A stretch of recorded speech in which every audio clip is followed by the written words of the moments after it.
สวัสดีค่ะพ่อแม่พี่น้องสวัสดีFCทุกท่านเนาะค่ะกลับมาพบมาพอกับเจตาพารวยคือเก่าค่ะมื้อนี้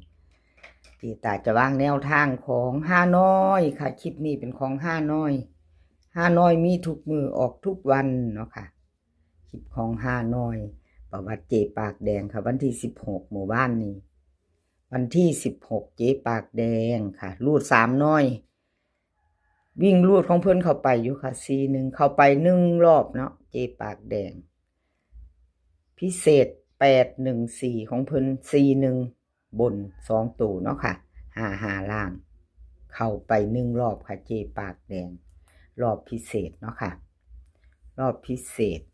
เข้าไป1รอบเจปากแดงค่ะเอามาตามต่อมื้อนี้ไผจะไปรูด3น้อยกับเจปากแดงเตรียมแคปหน้าจอค่ะกับขอบคุญขอบคุณเจปากแดงหลายๆเด้อค่ะที่ให้แนวทางมาวางทางช่องเนาะกับขอบพระคุณเป็นอย่างสูงเจ๊ปากแดงค่ะรูด3น้อยวิ่งรูด6กับ3ค่ะ2ตัว4หาง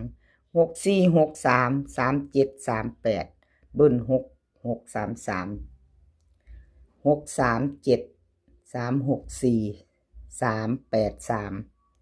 วิ่งรูด6กับ3เด่นทอกันค่ะวงกลมให้ทอกัน2ตัวนี่เน้น2หางค่ะ64กับ63 3ตัวเน้นหางเดียว3 6 4ไปจะรูด3น้อยกับเจปากแดงค่ะมื้อแรง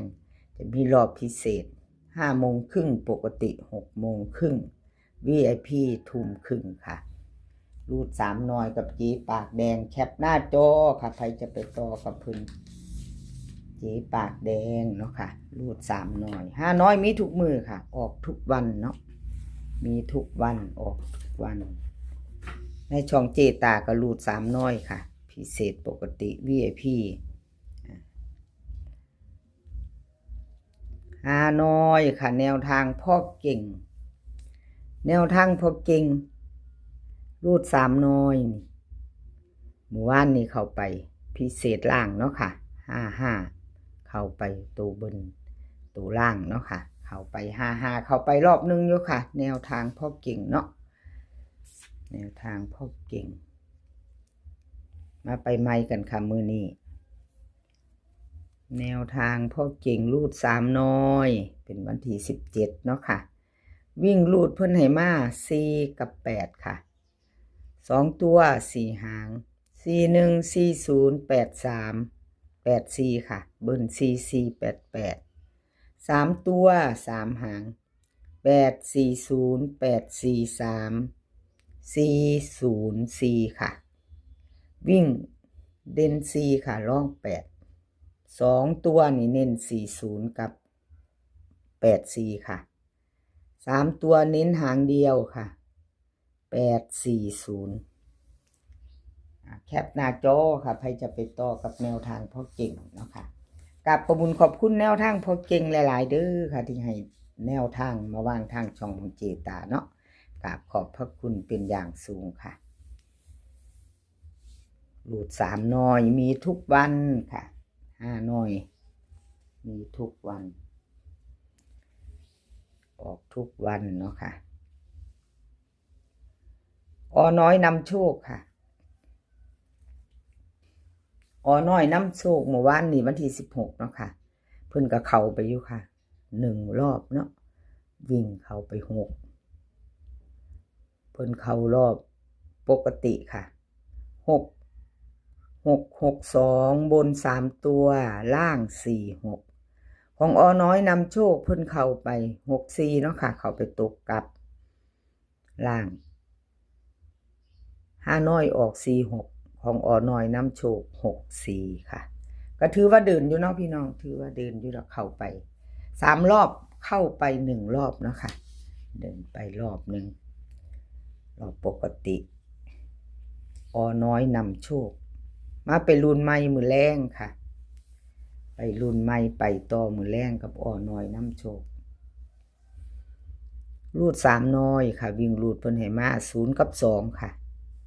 2ตัว4หาง07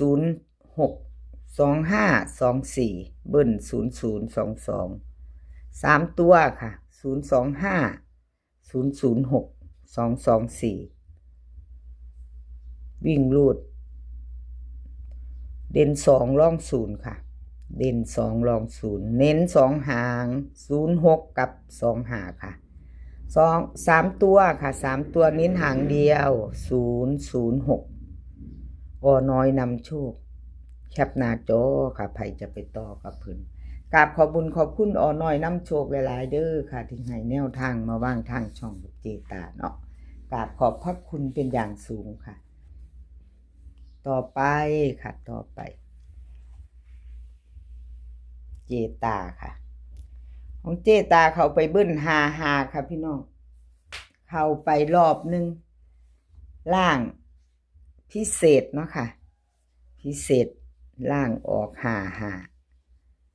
3ตัวเข้าไป814กับหาเนาะเข้าไป1รอบเบิ่งประวัติของเจตาก็นะเข้าไป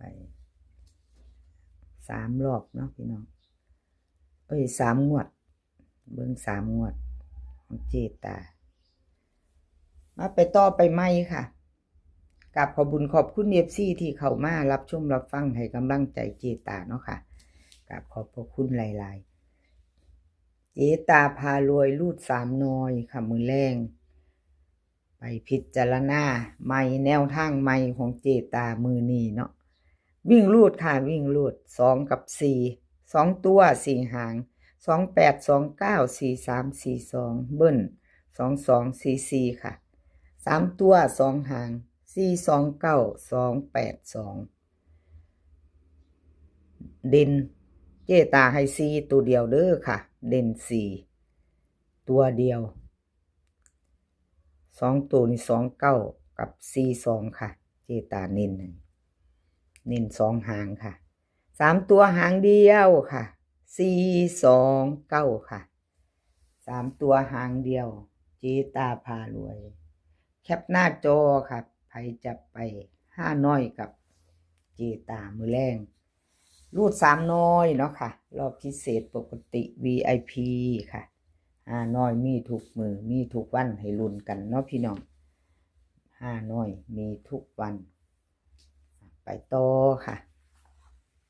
เลขทุกตัวเอามาวางเพื่อเป็นแนวทางค่ะโปรดใช้วิจารณญาณในการรับชมเป็นอย่างสูงเป็นเพียงแนวทางเนาะค่ะเป็นเพียงแนวทางพิจารณาเอารูด3น้อยสมใจเมื่อวานเพิ่นหลุดเด้อค่ะสมใจสมใจหลุดไปเนาะค่ะวันที่14ผัดเข่าอยู่สมใจหลุดไปค่ะเมื่อวานวันที่16มาไปไม่ไปต่อค่ะเจตาให้กำลังใจเด้อค่ะสมใจเจตาให้กำลังแรงใจคือเก่าค่ะกราบขอบบุญขอบคุณที่ให้แนวทางมาว่างทางช่องเนาะค่ะสมใจกราบขอบพระคุณหลายๆค่ะมาไปต่อกับเพิ่นหลุด3น้อยมือแรงค่ะกับสมใจวิ่งหลุดเพิ่นให้มา3กับ7ค่ะ3กับ7 2ตัว4หาง37 38 71 70เบิ้ล33 77ค่ะ3ตัว3หาง738 371 770ค่ะวิ่งรูดเพิ่นเด่น3ค่ะล่อง7เด่นตัวเดียวเนาะค่ะเน้น2หางค่ะ2ตัว37กับ70ค่ะ3ตัว1หางเน้นให้ที่770ค่ะเพิ่นเน้นให้สมใจเนาะแคปหน้าจอค่ะใครจะไปต่อกับเพิ่นมือแรงเลขทุกตัวก็เป็นเพียงแนวทางเนาะพี่น้องอะไรก็เกิดขึ้นได้เนาะมี3รอบบางเที่ยก็เขา3รอบก็มีเนาะบางงวดบางมือก็บ่เขาจักงวดว่าติเป็นเพียงแนวทางเนาะค่ะบ่มีแนวแน่นอนเนาะค่ะรูดได้เข้าได้เนาะกับขอบคุณขอบคุณสมใจหลายๆค่ะที่ให้แนวทางมาบ้างคลิปนี้ก็ขอให้พี่น้องโชคดีมีความสุขค่ะขอให้สุขภาพแข็งแรงกันทุกคน เดินทางไปไสก็ขอให้ปลอดภัยค่ะ เดินทางไปขอให้มีโชคกลับมาก็ขอให้มีชัยคลิปหน้าพ่อกันใหม่ค่ะ คลิปนี้ก็สวัสดีค่ะ